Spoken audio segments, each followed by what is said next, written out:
The EU, as it says on the tin, is a union, a club more than half a century old, now 28 nations.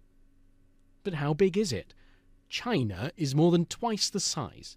So too is the United States of America.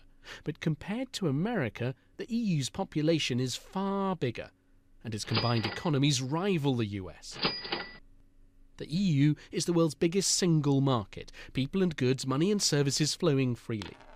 And there's the euro, now used by 19 nations and more than 300 million people.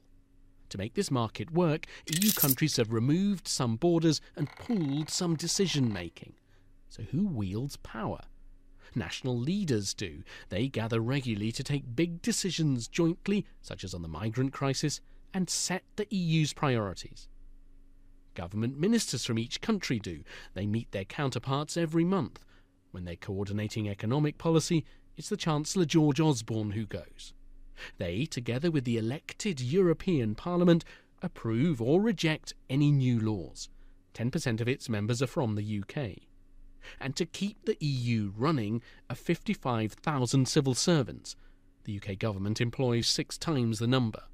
Most of the EU's civil servants work for the Commission. It's independent of governments, draws up the laws, makes sure countries follow them. The European Court rules on any disputes, and a central bank manages the euro. So what does the EU govern? Well, it has sole power to strike trade deals, makes competition rules like capping mobile roaming charges, and fixes fishing quotas.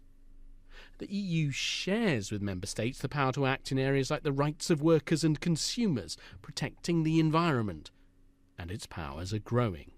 It oversees banks in countries that use the euro and monitors levels of national debt and deficit in all EU nations. Helps coordinate border controls, has a Bill of Rights for EU citizens, embassies around the world, even peacekeeping troops. So this union is economic, but political too, growing and changing all the time.